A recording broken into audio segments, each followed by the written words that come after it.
الصبح بدا من طالعتی. مفتی صاحب دین میں صرف باتیں ہوتی ہیں، اللہ تعالیٰ دعا قبول کرتے ہیں، تم ایک قدم بڑھاؤ وہ 2 قدم بڑھاتے ہیں، لیکن جب میں ان باتوں پر عمل کرتا ہوں تو کوئی نتیجہ نہیں ملا، اس لیے میں نے دین پہ چلنا چھوڑ دیا 3 سال پہلے. استغفر اللہ. پریکٹیکل کچھ نہیں ہے، صرف باتیں ہوتی ہیں دین میں. ہاں حالانکہ میں تو دین پر چلنا چاہتا ہوں اور سچی توبہ بھی کی ایک بار پر کچھ حاصل نہیں ہوا. یہ کہتے ہیں میں دعا مانگتا ہوں قبول نہیں ہوتی. دین میں باتیں اللہ میاں نے یہ باتیں کی نہیں ہیں کہ تم دعا مانگو گے تو میں اس طرح سے قبول کروں گا کہ جو تم کہہ رہے ہو تمہیں مل جائے.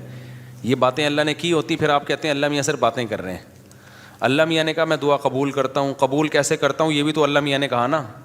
پورے قرآن میں واقعات بتا دیے کہ کیسے قبول کرتا ہوں. یعقوب علیہ السلام نے دعا مانگی نہیں ہوگی میرا بچہ واپس مل جائے، تو کیا مل گیا ان کو؟ نہیں ملا. یوسف علیہ السلام پریشانیوں میں آئے، برائی سے بچے، زنا کی ان کو دعوت دی گئی، بچے، تو بچنے کے نتیجے میں اور پریشانیوں میں چلے گئے، جیل میں چلے گئے. ساری زندگی ان کی کہاں گزری؟ جیل میں گزری. تو قبول ہونے کا یہ مطلب ہی نہیں ہے جو آپ سمجھ رہے ہیں. اگر دعائیں ایسے قبول ہوتی تو سارے کافر ہر وقت اللہ سے دعائیں مانگ رہے ہوتے بیٹھ کے. وہ کہتے ہیں یار ہمیں ضرورت ہی نہیں کچھ کرنے کی، ادھر دعا مانگو ادھر قبول ہو جاتی ہے. تو یہ ہے یہ کہ جب دیکھو ایک بات خوب اچھی طرح ذہن میں رکھو، کچھ چیزیں ایسی ہوتی ہیں جو دلائل سے ان کا حقیقت ہونا ثابت ہو جاتا ہے. جب ایک چیز کا دلیل سے برحق ہونا ثابت ہو جائے تو پھر اس پہ اٹھنے والے ہر قسم کے اشکالات کا جواب ضروری نہیں ہے. مثال کے طور پر آپ کو دلائل سے کسی نے ثابت کر دیا کہ ماں باپ یہ آپ کے ابا ہیں یہ آپ کی امی ہیں، اور یہ بھی ثابت کر دیا کہ ابا اماں خیر خواہ ہی ہوتے ہیں. یہ جب ثابت ہو جائے نا تو پھر ابا اماں اگر آپ کو کوئی کڑوی چیز بھی کھلا رہے ہیں تو پھر ابا اماں کو یہ ثابت کرنے کی ضرورت نہیں ہے کہ بیٹا اس میں تمہارا فائدہ ہے، کیونکہ پھر وہ دلیل دیں گے اس میں تمہارا فائدہ ہے. آپ کہو گے پھر یہ کڑوی کیوں مجھے کھلا رہے ہو، میٹھی کیوں نہیں کھلا رہے مجھے، اور کڑوی کھا رہا ہوں تو مجھے موشن بھی لگ رہے ہیں اس سے. تو ابا اماں کے پاس اتنا ٹائم نہیں ہوتا. وہ کہیں گے جب ایک دفعہ مان لیا نا کہ ہم تمہارے خیر خواہ ہیں تو ہم کوئی خراب چیز تمہیں نہیں کھلائیں گے. ڈاکٹر پر جب آپ نے ایک دفعہ اعتماد کر لیا، پتہ چل گیا کہ یہ ہے ڈاکٹر، تو سوئی لگائے، وہ آپریشن کرے، حتیٰ کہ وہ آپ کی ٹانگ بھی کاٹ کے باہر پھینک دے. تو یہ قصائی پہ تو اعتراض ہوگا کہ یار تو کہہ رہا تھا میں تیرا خیر خواہ ہوں، تو نے میری ٹانگ کاٹ دی. لیکن ڈاکٹر اگر وہ صحیح ڈاکٹر ہے، دلائل سے ثابت ہو جائے تو پھر اس پہ اعتراض نہیں ہوگا. اس کی مثال ایسے ہے جیسے ہم سے غیر مسلم لوگ اعتراض کرتے ہیں کہ اسلام میں اسلام کے یہ حکم غلط ہے، یہ حکم غلط ہے، یہ حکم غلط ہے. ہم ان سے کہتے ہیں فرض کر لو اس سے اسلام کا غلط ہونا ثابت ہو گیا، تو پھر ہم کیا کریں؟ اسلام چھوڑ دیں؟ پھر ہم جس چیز کی طرف جائیں گے وہ تو اسلام سے بھی زیادہ، اگر فرض کر لو اسلام کو غلط مان لیتے ہیں تو وہ جس چیز کی طرف جائیں گے وہ تو اسلام سے بھی زیادہ غلط ہے. یعنی ایک آدمی کہہ رہا ہے کہ تمہارے ابا تمہارے خیر خواہ نہیں ہے تمہارے، تو آپ کیا کہیں گے؟ ٹھیک ہے میں ابا کو چھوڑ دوں، تجھے اپنا ابا بنا لوں، پھر میں تو میرا کچھ لگتا ہی نہیں ہے. ایک دفعہ کچھ کیا ہوا، عیسائیوں کی طرف سے یا کسی اور مذہب کی طرف سے کچھ اشکالات آئے. انہوں نے کہا اسلام پہ ان کو کچھ اشکالات ہیں. میں نے کہا میں ان اشکالات کا جواب دوں گا، لیکن ایک مثال ہے کہ اگر آپ کو وہ جواب نہیں ملتا تو کیا میں عیسائی ہو جاؤں؟ کیا عیسائیت پر اشکالات نہیں ہے کیا؟ تو یہ دنیا میں ہو نہیں سکتا کہ ہر چیز 100% ہر چیز آپ کی سمجھ میں آ جائے. جب کچھ بیسک چیزیں جب سمجھ میں آ جاتی ہیں تو پھر آگے ہتھیار ڈالنے پڑتے ہیں آپ کو کہ بھئی آگے وہ سمجھ میں آئے نہ آئے، آپ نے یہ ماننا پڑتا ہے کہ جو چیز سمجھ میں آ جائے ٹھیک ہے، نہیں آئے تو بھئی میرا علم کیا ہے؟ ناقص ہے. پہلی بات یہ کہ یہ جو انہوں نے لکھا کہ اللہ تعالیٰ نے اسلام نے کچھ باتیں کی ہیں، دعائیں قبول ہوتی ہیں، قدم بڑھاؤ اللہ تمہارا ساتھ دیں گے، اور اللہ تمہیں جو ہے نا تم 2 قدم بڑھاؤ گے اللہ 4 قدم بڑھائے گا. تو اگر اس سے غلط ہونا ثابت ہو گیا تو یہ کیا مطلب؟ اللہ ہے نہیں کیا؟ یہ کائنات خود بخود بنی ہے، یہ ثابت ہونا چاہتا ہے اس سے. دوسرا اللہ ہے تو کیا مطلب؟ وہ جھوٹ بولتا ہے معاذ اللہ، اس نے یہ غلط باتیں کی ہوئی ہیں. ظاہر ہے یہ بھی نہیں ہو سکتا، اللہ کیوں غلط باتیں کرے گا؟ یا اسلام کا غلط ہونا ثابت ہو جائے گا تو پھر کون صحیح ہے؟ کیا ایتھیسٹ لوگ صحیح ہیں جن کے پاس کوئی صحیح اور غلط کا کرائٹیریا ہی نہیں ہے، معیار ہی نہیں ہے ان کے پاس؟ تو پھر تو یہ انسان اور گدھے گھوڑوں میں کوئی فرق رہے گا نہیں. پھر تو یہ کائنات یہی آئے گا جو ایتھیسٹ کہتے ہیں خود بخود بنی ہے. تو وہ آپ یعنی ایک اشکال سے نکل کے بھاگیں گے اور اس کے بڑے اشکالات کے جال میں آپ پھنس جائیں گے. تبھی یہ جو ایتھیسٹ لوگ ہیں نا جو کہتے ہیں کہ ان کی سمجھ میں یہ نہیں آتا کہ یہ کائنات تو خود سے بن نہیں سکتی تو اللہ خود سے کیسے بن گیا، یہ بڑا اشکال دہرایا جاتا ہے. ہم ان سے کہتے ہیں کہ آپ کو یہ سمجھ میں نہیں آ رہا کہ اللہ ہمیشہ سے کیسے ہے، اور اس کی بیس پہ آپ اللہ کا انکار کر کے اس کائنات کو ہمیشہ سے مان رہے ہو، یہ سمجھ میں آ رہا ہے آپ کے کہ یہ ہمیشہ سے ہے، حالانکہ یہ زیادہ بڑا اعتراض ہے، یہ تو مادی چیز ہے، اس میں تو چینجر کے بغیر چینجنگ نہیں ہو سکتی، تو کریٹر کے بغیر یہ کریٹ کیسے ہو گئی؟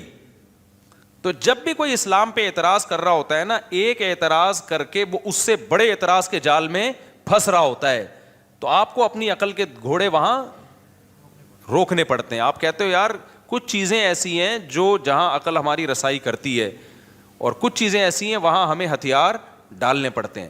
تو یہ نہیں ہو سکتا کہ کائنات خود سے بنی ہے, یہ بھی نہیں ہو سکتا کہ جس نے بنایا ہے اس نے انسانوں کو آزاد چھوڑ دیا ہو, کوئی ہدایت نہ دی ہو, اور یہ بھی نہیں ہو سکتا کہ وہ ہدایت اسلام کے علاوہ کوئی اور ہو, کیونکہ وہ قانون ہمیں ہدایت اسلام میں ہی ملتی ہیں, اس کے علاوہ کہیں اور نہیں ملتی. اب اگر اسلام ایک بات کہہ رہا ہے تو اس کا ظاہر آپ کی سمجھ میں نہیں آ رہا, تو بھائی پھر آپ دوسری آیتیں اور دوسری احادیث اور قرآن کی دوسری آیتیں ملا کے دیکھو گے تو آپ کو اس کا مطلب سمجھ میں آئے گا.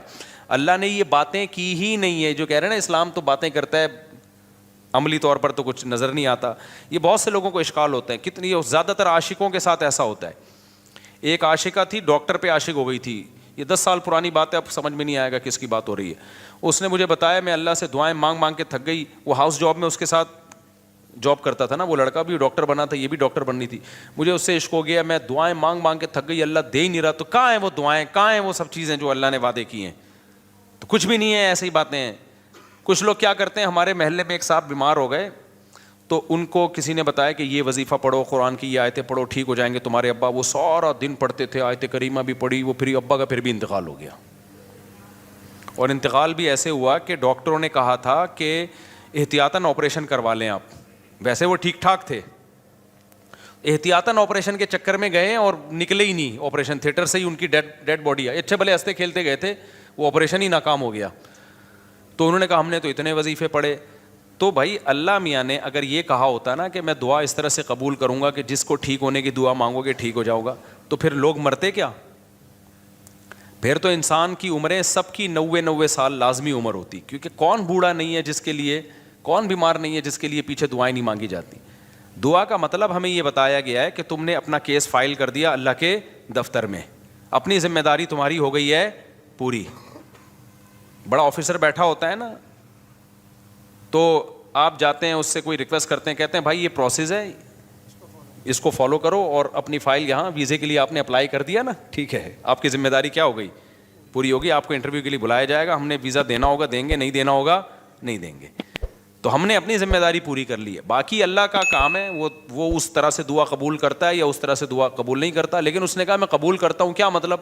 پھر اس نے قبول کرنے کا مطلب ہمیں بتایا ہے. بعض دفعہ میں وہی چیز تمہیں پکڑا دوں گا جو تم چاہ رہے ہو, بعض دفعہ اس کا کوئی آلٹرنیٹ میں تمہیں دے دوں گا, بعض دفعہ کوئی مصیبت آنے والی ہوگی وہ مصیبت میں تم سے ٹال دوں گا. کچھ بھی نہیں, آخری درجہ حدیث میں آتا ہے اس کے بدلے میں اجر دے دوں گا جو آخرت میں ملے گا تمہیں. اب جس کو آخرت پر ایمان ہوگا وہ مان لے گا, جس کو نہیں ہوگا تو اللہ کہتے ہیں جاؤ نہ مانو. پھر تو بدماشی تھوڑی ہے اللہ کے سامنے کسی کی. کوئی کہتا ہے یار آخرت میں کیوں, مجھے دنیا میں چاہیے, اللہ کہتے ہیں تم آخرت کو نہیں مانتے تو جاؤ تم. تو یہ اللہ میں باتیں یہ والی کی ہیں جو میں آپ کو بتا رہا ہوں. ان باتوں میں اللہ پورا نہ اتر رہا ہو تو پھر آپ بات کرو. اور یہ بھی آپ کی بات ہے کہ آپ کو پوری ہوتے ہوئے نظر نہیں آ رہی. ہم نے اپنی زندگی میں اپنی دعاؤں کو پورا ہوتا ہوا, میرے کتنے مسائل حل ہوئے ہیں الحمدللہ. آج تک جتنے مسائل میں نے اپنے آپ کو ڈالا ہوا ہے آپ سوچ سکتے ہو, جتنی ذمہ داریوں میں ڈالا ہوا ہے نا ہم نے اپنے آپ کو. ہمارے تو سارے مسائل بھائی دعاؤں سے ہی حل ہو رہے ہیں. سارے مسئلے اللہ کا شکر ہے ہمارے دعاؤں سے حل ہو رہے ہیں. بلکہ مجھے تو ڈر لگتا ہے کہ اللہ ہم سے کہے گا تمہارا عمل تو کچھ بھی نہیں ہے, سارے مسئلے ہم نے تمہارے کیا کر دیے, حل کر دیے. تو یا تو بھائی آپ نے کچھ ایسے مسئلے بنائے ہوئے ہیں جو مسئلے ہیں نہیں, وہ آپ کے اپنے بنائے ہوئے مسئلے ہیں, یا پھر آپ نے اللہ پر کو یہ جو ہم کہتے ہیں نا یہ کروں تو یہ پورا ہو جائے, اس کا مطلب اللہ آپ ہیں اور اللہ کیا ہے, آپ کا بندہ ہے. پھر وہ اگر آپ یہ چاہتے ہو نا میں یوں کہوں اور اللہ یوں کر دے, تو پھر تو اللہ آپ بن گئے نا بھائی. جس کا آرڈر چلتا ہے, جس کی بات 100% مانی جاتی ہے, باس تو وہ ہوتا ہے. کیا خیال ہے؟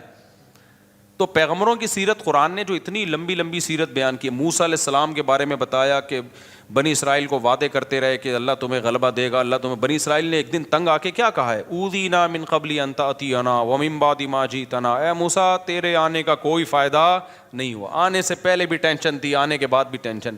موسیٰ علیہ السلام نے کیا کہا، عسیٰ ربکم ان یرحمکم، امید ہے اللہ رحم کرے گا، امید ہے اللہ کیا کرے گا، رحم کرے گا۔ اور بالکل اینڈ میں لے جا کے نا، جب بنی اسرائیل نے کہا اب تو مر ہی گئے، بالکل دریا کے کنارے کھڑے ہوئے کہہ رہے ہیں اب تو بس مارے گئے، موسیٰ علیہ السلام اس وقت بھی کیا کہہ رہے ہیں، بھائی اللہ میرے ساتھ ہے۔ اس وقت یہ بھی نہیں کہا مدد کرے گا، ساتھ ہے، جو ہو رہا ہے ہمارے حق میں بہتر، بھلے شہادت دے دے یہاں پہ، ٹھیک ہے نا، بھلے شہادت دے دے، لیکن میرے ساتھ اللہ ہے، میں اس کو ناکامی نہیں سمجھتا، جو بھی میرے ساتھ ہو رہا ہے میں اس کو ناکامی نہیں سمجھتا۔ تو صحابہ کرام تو جنگوں میں شہید ہوئے ہیں، اور شہادت سے پہلے کیا کہہ رہے ہیں، فزت ورب الکعبہ، رب کعبہ کی قسم ہم کیا ہو گئے، کامیاب۔ حالانکہ وہ تو 100% ناکامی ہے، جو آدمی موت کے منہ میں جا رہا ہے اس کے تو سارے پروگرام ہی ضائع ہو گئے نا، اس کے تو سارے ویژن کی ایسی کی تیسی ہو گئی، لیکن وہ مرتے ہوئے کیا کہہ رہے ہیں کہ ہم کامیاب ہو گئے۔ وجہ کیا ہے کہ بھائی جو اللہ اب ہمارے ساتھ کر رہا ہے ہمیں یقین ہے کہ وہ ہمارے حق میں بہتر ہی ہو رہا ہے، ہمارے حق میں برا نہیں ہو رہا۔ تو آپ کو اپنے آپ کو اللہ کا بندہ بنا کے زندگی گزارنی ہے، جس طرح سے ابھی آپ چاہتے پوری کرنا چاہ رہے ہیں نا، اس کے لیے اللہ نے جنت رکھی ہے، وہاں بٹن دباتے ہی سب کچھ ہو جائے گا، صحیح ہے نا، وہاں دعا کا ظاہر قبول ہوگا۔ وَلَكُمْ فِيهَا مَا تَشْتَهِي أَنفُسُكُمْ، اللہ نے جو باتیں کی ہیں نا، کہہ رہے ہیں اللہ جو باتیں کرتے ہیں وہ ہوتی تو نظر نہیں آ رہی، اللہ نے جنت کے بارے میں یہ باتیں کی ہیں، وَلَكُمْ فِيهَا مَا تَشْتَهِي أَنفُسُكُمْ، جو چاہو گے وہ تمہیں ملے گا۔ دنیا کے بارے میں اللہ نے یہ کہا نہیں ہے، جو اللہ نے باتیں کی ہیں دنیا کے بارے میں وہ سورہ بنی اسرائیل میں ہے۔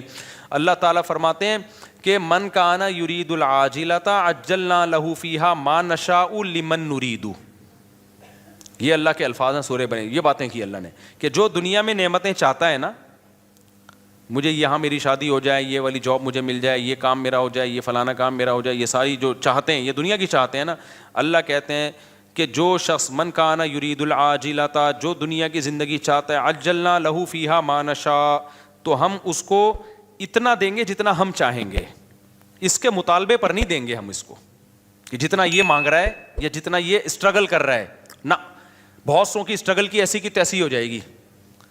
بہت سو آپ نے دیکھا ہوگا نا، 7 کامیاب لوگوں کی 7 عادتیں، وہ جو کتابوں میں لکھا ہوتا ہے، تو وہ 7 سے 14 عادتیں ہوتی ہیں بعض لوگوں میں، پھر بھی ناکام ہو جاتے ہیں۔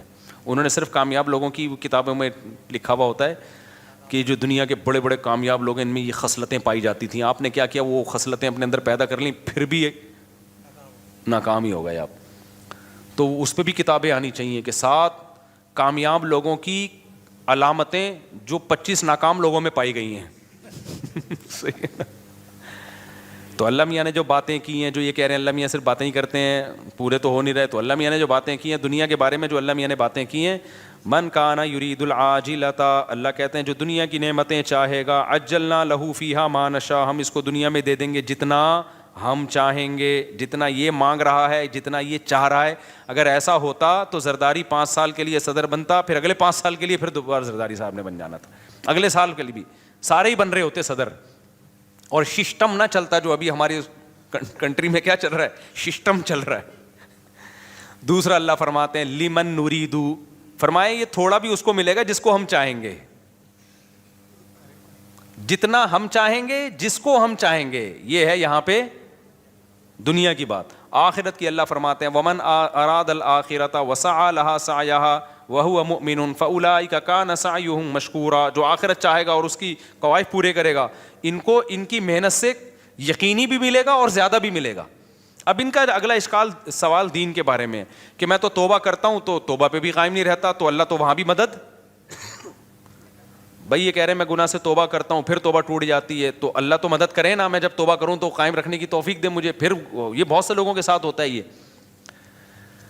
بھائی آپ جو توبہ کر رہے ہو نا، توبہ ٹوٹ رہی ہے تو اللہ نہیں توبہ توڑ رہا، آپ نے خود گناہ کر کر کے اپنے آپ کو گناہ کا عادی بنا دیا ہے، لت پڑ گئی ہے آپ کو۔ اور جو بار بار گناہ سے توبہ ٹوٹتی ہے نا، یہ انہی کی ٹوٹتی ہے جو پہلی دفعہ جو گناہ کرتے ہیں وہ توبہ پہ قائم بھی رہتے ہیں، 25-26 دفعہ طبیعت سے گناہ کرنے کے بعد پھر توبہ کرتے ہیں، پھر کہتے ہیں توبہ ہماری کیا ہو جاتی ہے۔ جب آپ نے سٹے کا عادی بنا دیا اپنے آپ کو تو پھر تو آپ کا دل للچائے گا نا، تو یہ الزام اللہ کو کیوں دے رہے ہو، یہ تو آپ کا جرم ہے۔ خود اپنے آپ کو عادی بنائے. تو جتنا گناہ کرنے میں مزے اڑائے ہیں, اب چھوڑنے میں اسٹرگل بھی اتنی ہی کرنی پڑے گی. ایک بات. دوسری بات یہ کہ آپ گناہ سے توبہ صحیح طرح سے کر نہیں رہے. بعض دفعہ گناہ سے توبہ کرتے ہیں, اس کے وہ جو گناہ کے قریب لے جانے والی چیزیں ہوتی ہیں نا, وہ نہیں چھوڑ رہے ہوتے, وہ نہیں چھوڑ رہے ہوتے. اب کسی کو عادت پڑ گئی ہے فحش فلمیں دیکھنے کی, تو بھائی بند کمرے میں کمپیوٹر کیوں رکھ رہے ہو آپ اپنے آپ کو بزی کیوں نہیں کر رہے, آپ شادی کیوں نہیں کر رہے؟ اور اگر شادی کے بعد بھی عادت چھوٹ نہیں رہی ہے آپ کی, تو آپ اپنے اوپر سزا کیوں متعین نہیں کر رہے؟ آپ گناہ کرتے ہو تو سزا تو دو نا اپنے آپ کو, ایسے ہی کیوں چھوڑ رہے ہو آپ اپنے آپ کو؟ آپ کا بچہ ایک دفعہ غلطی کرے گا, 2 دفعہ, پھر تیسری دفعہ میں آپ کیا دو گے؟ سزا دو گے نا آپ اس کو. فوج میں ایک غلطی ہوگی, فوجی دوسری غلطی کرے گا, پھر کورٹ مارشل ہوگا اس کا. دنیا میں کہیں بھی وداؤٹ پنشمنٹ جو ہے کہیں بھی سسٹم نہیں چلتا. سسٹم تو چل سکتا ہے, سسٹم نہیں چلتا. تو آپ گناہ کو چھوڑنے کی پراپر کوشش کرو. بڑے بڑے لوگ, 100 آدمیوں کے قاتل نے پکی ڈھکی توبہ کر لی تھی, جس کو قتل کی عادت پڑ گئی تھی. بڑے بڑے لوگ ولی اللہ گزرے, سارے ہم پیدائشی ولی اللہ تھوڑی تھے. تو خاندانی طریقے سے گناہ سے توبہ کی کوشش کرو. اس کا فائدہ کیا ہوگا؟ ایک دم نہیں چھوٹے گا تو آہستہ آہستہ چھوٹ جائے گا. اور دوسری بات یہ کہ جو اللہ کہہ رہا ہے کہ میں تمہارا ہاتھ تھاموں گا, اس نے تھامنے کا مطلب کیا بتایا ہے؟ اس نے کہا توبہ کر لو نا, معاف کر دوں گا. اس سے بڑا آپشن اور کیا ہے؟ بھلے دوبارہ ہو جائے, صحیح ہے نا. دوبارہ ہونے سے پرانی توبہ کینسل نہیں ہوگی. اور کیا چاہیے بھائی؟ ایک گناہ آپ سے ہو گیا, آپ نے گڑ گڑا کے توبہ کی, توبہ کرتے ہوئے نیت تو آئندہ دوبارہ نہیں کروں گا, پھر اسباب بھی اختیار کیے کہ نہ ہو, غلطی سے ہو گیا, تو فوراً تھوڑی اللہ جہنم میں ڈال رہا ہے آپ کو پھر توبہ کا موقع دے رہا ہے. آپ توبہ کرو. تو آپ مایوس کیوں ہو رہے ہو؟ ہمارے ایک دوست تھا, بہت گناہوں میں ملوث ہو گیا تھا, تو میں نے اس کو کہا توبہ کرو. ایک بزرگ کے پاس لے گیا, اس نے توبہ کی, دوبارہ اس سے غلطی ہو گئی. مجھے کہتا ہے یار پھر توبہ کی, پھر میں لے گیا, میں نے کہا بھائی بیٹھا کر یہاں اللہ والوں کے پاس, پھر وہ پھر دوستوں میں بیٹھنا جو, پھر توبہ غلطی ہو گئی, پھر میں لے گیا, ایک بزرگ تھے ان کے پاس لے گیا, یار ادھر بیٹھا کر اللہ اللہ کچھ سنا کر. کہہ رہا ہے یار اب تو مجھے اب توبہ کرتے ہوئے شرم آ رہی ہے, اللہ میاں بھی بولے گا گناہ کرتا ہے پھر توبہ کر رہا ہے. تو میں نے کہا کم بخت شرم توبہ توڑتے ہوئے آنی چاہیے, کرتے ہوئے نہیں آنی چاہیے. توبہ توڑتے ہوئے شرم آنی چاہیے کہ کتنی گڑ گڑا کے اللہ سے توبہ کی تھی, اب نہیں کروں گا. بے شرم بن کے دوبارہ کیا کر رہا ہے؟ جو شرم ادھر آنی چاہیے تھی وہاں آنی رہی, جہاں نہیں آنی چاہیے وہاں آ رہی ہے شرم. تو اللہ میاں کے سامنے یہ آزار قیامت کے دن نہیں چلیں گے. تو اس لیے بھائی بار بار ہو رہا ہے, بار بار توبہ کرو. اللہ میاں نے آپشن رکھا ہوا ہے, تبھی یقینی جہنمی کسی گنہگار کو نہیں کہا جا سکتا. عین ممکن ہے آپ کی اس اسٹرگل کی بیس پہ اللہ کہے چل بھائی کوشش میں لگا ہوا تھا, تو بھائی آپ اسٹرگل میں لگے رہو, مایوسی کی باتیں مت کرو. ہم اللہ کے بندے ہیں, غلام ہیں, ہم اس زمین کے باپ نہیں ہیں. مغفرت کے دروازے کس کے ہاتھ میں ہیں؟ تو جھکے رہو گے اللہ کے سامنے, لگے رہو گے. ہو سکتا ہے اللہ ویسی کسی فرشتے کو بولے اس کو ٹھڈا مار کے جنت میں بھیج کے, تو جنت میں جانے والا بنتا نہیں تھا بنتا نہیں تھا, چل جا یار کیا کرے, کوشش میں لگا ہوا تھا, چل جا جنت. بعض دفعہ ایسے ہوتا ہے نا کہ کوئی چپک جاتا ہے آپ سے, کوئی بھکاری, آپ کو پتہ ہے یہ مستحق نہیں ہے, لیکن جان چھڑانے کے لیے آپ کہتے ہیں ایک لات مار کے اس کو 50 روپے دفع ہو یہاں سے, یہ پکڑ پیسے جا. تو ہو سکتا ہے اللہ کی رحمت جوش میں آئے, اللہ کہ توبہ کرتا تو رہتا تھا نا, گناہ پہ ڈٹ تو نہیں گیا تھا نا, اس کو ندامت تو تھی, روتا تو تھا. تو اللہ میاں ہو سکتا ہے کوئی فرشتے سے کہیں اس کو بنتا نہیں ہے اس کا جنت میں جانا, لیکن اس بے غیرت کو بولو دفع ہو جنت میں, شاید اللہ کر دے. لیکن اگر یہ اسٹائل ہے نا, جو یہ والا اسٹائل ہے کہ اللہ میاں باتیں کرتے ہیں پوری کرتے نہیں ہیں, میں تو توبہ کی کوشش کر رہا ہوں, ہوتا کچھ بھی نہیں ہے, پھر تو مایوسی ہے. اللہ کے سامنے جو اکڑ گیا تو اللہ کا شیطان اکڑا ہے یار, اتنا پرانا تعلقات اس کے اللہ سے, وہ اکڑا ہی تو تھا, تو اللہ کا کیا بگاڑ لیا اس نے. تو اللہ کے سامنے اللہ کے سامنے گنہگار جو تواضع کرنے والا ہو اس کی ویلیو زیادہ ہے, پرہیزگار جو اکڑ دکھانے والا ہو اس کی اللہ کے ہاں ویلیو بولو نہیں ہے. تو کبریائی صرف اللہ کے لیے, تو اللہ کا کچھ نہیں بگاڑو گے ایسے اشکالات کر کے. ایک دفعہ حکیم الامہ مولانا تھانوی رحمۃ اللہ کے پاس ایک پروفیسر آیا, کہتے ہیں مجھے اسلام پہ کچھ اشکالات ہیں. انہوں نے جواب دیے, اس کے اشکال دور ہو گئے. پھر آیا یار مجھے کچھ مزید اشکالات بھی ہیں, انہوں نے وہ بھی جواب دے دیے. پھر آیا, اس کو پھر پتہ چل گیا کہ اس کو اشکالات کی بیماری ہے, اس کو اشکالات نہیں ہے, اس کو ویسی کوئی مسئلہ ہے. تو پھر اس نے آیا کہنے لگا اصل میں یہ ایکچولی اشکال ہے. مولانا تھانوی رحمہ اللہ نے پھر اس کو سمجھایا. پھر 4-5 دفعہ آئے, انہوں نے بولا تیرے جیسے لوگوں کی اسلام کو بالکل ضرورت تھی, تو مرتد ہو جا, دفع ہو جائے یہاں سے. وہ ٹھیک ہو گیا. اس نے کہا میرے سارے اشکالات دور ہو گئے, کیونکہ اس کے دماغ میں یہ بیٹھ گئی تھی, یہ بات تکبر آ گیا تھا کہ گویا اسلام کو میری ضرورت ہے, اور گویا جو ہے نا یہ علماء بیٹھ کے مجھے ہی سمجھاتے رہیں بیٹھ کے, اور ایکچولی یہ اور یہ اشکال یہ جب اس کو اس کی اوقات دکھا دی نا کہ جہاں اتنے لوگ جہنم میں جائیں گے 2-4 اور چلے جائیں تو اس سے ہماری صحت پہ کوئی فرق نہیں پڑے گا, جہاں اللہ اتنے لوگوں کو اٹھا کے جہنم کی آگ میں پھینکے گا تو بھی چلا جائے گا, تو کوئی تیرے اشکالات کی حل ہونے کی ضرورت نہیں ہے. مرتد ہو جا. اس کے سمجھ میں آ گیا کہ بھائی اسلام میری ضرورت ہے, اسلام کو میری ضرورت نہیں ہے, مجھے اسلام کی ضرورت ہے. تو بعض دفعہ یہ بھی ہوتا ہے کہ انسان اپنے بارے میں نا بہت زیادہ خوش فہمیوں کا شکار ہو جاتا ہے. بھائی اللہ کے سامنے گڑ گڑائے, جھکے رہے اللہ کے سامنے, تو پروگرام کامیاب ہونے کی چانسز ہیں, بھلے گناہوں سے توبہ کرنے میں ہی زندگی گزر جائے. لیکن اگر اکڑ دکھانا شروع کر دی نا کہ یہ تو ہوتا ہی نہیں ہے, مایوسی کی باتیں, یہ تو سب ایسا ہی ہے, تو پھر اللہ کہتے ہیں جاؤ, شیطان کو نہیں چھوڑا جو اتنا اللہ کا عبادت گزار تھا, تم کس کھیت کی مولی ہو. شادی میں جو شیروانی کے ساتھ پگڑی ہوتی ہے کیا وہ غیر مسلم کے مشابہت نہیں ہوگی؟ بھائی غیر مسلم کے ساتھ مشابہت, پگڑی تو مسلمانوں کا شعار ہے. ماں کے کہنے شادی میں ہی تو پگڑی کتنے اب دولہا پہ جچ رہی ہوتی ہے, دولہا لگ رہا ہوتا ہے, وہ سول ڈریس میں لوگ آ جاتے ہیں میرے پاس نکاح پڑھوانے کے لیے, پتہ ہی نہیں چل رہا ہوتا ہے اس میں دولہا کون ہے اور اس کے دوست احباب کون ہیں. دوست نے زیادہ اچھے کپڑے پہنے ہوئے ہوتے ہیں. ایک دفعہ تو ہوا, دولہا ایسے ہی عام کرتے شلوار میں تھا اور دوست تھا وہ شیروانی میں, میں اس سے قبولوانے لگا تھا. یہ ہوا ہے میرے ساتھ. ماں باپ کے کہنے میں سارا خرچ کر سکتے ہیں, سارا مال خرچ کر سکتے ہیں. نہیں بھائی, سارا مال خرچ کرو گے کل پھر بھیک مانگو گے. ماں باپ کی ضرورت پوری کرنا واجب ہے, باقی اضافی کرو گے تو ثواب ملے گا. کیا جمعے کی نماز مسجد کے باہر بھی جمعے کی نماز ہو سکتی ہے لیکن مسجد میں پڑھنی چاہیے کیا؟ بھائی اس عمل سے وضو نہیں ٹوٹتا. اچھا بھائی میرے بھائی, کیا ٹک ٹاک اور یوٹیوب میں چلائیں گے پیکج ہوتے ہیں کہ پیسے حلال حرام؟ بھائی یوٹیوب پہ یا ٹک ٹاک پہ جو پیسے ملتے ہیں ایڈورٹائزمنٹ کے ملتے ہیں, تو اگر حرام چیز کا ایڈورٹائز ہے, شراب کا, سود کا, بینک کا, سودی بینک کو پروموٹ کیا جا رہا ہے, کسی فلم کا ایڈ چلایا جائے, تو پھر اس ایڈ کی آمدن کیا ہے؟ حرام ہے. اور اگر حلال چیز کی کا ایڈورٹائز ہے تو اصل آمدن حلال ہے, لیکن چونکہ اس میں کچھ غلط چیزیں بھی شامل ہو جاتی ہیں اس لیے کہا جاتا ہے کہ اصل آمدن حلال ہے, اس میں جو حرام شامل ہو رہا ہے تو آپ ایک اندازے سے کچھ رقم, کچھ کہتے ہیں 5%, کچھ کہتے ہیں 10%, کچھ کہتے ہیں 2.5% بھی ہے, تو اس کا ایک کوئی یقینی معیار نہیں ہے, تو احتیاطاً 5% صدقہ کر دو اس میں سے. اچھا میرے بھائی, جمعے کے خطبے سے پہلے جو رکعت پڑھتے ہیں نیت ہوتی ہے, سنت کی نیت ہوگی میرے بھائی, جلدی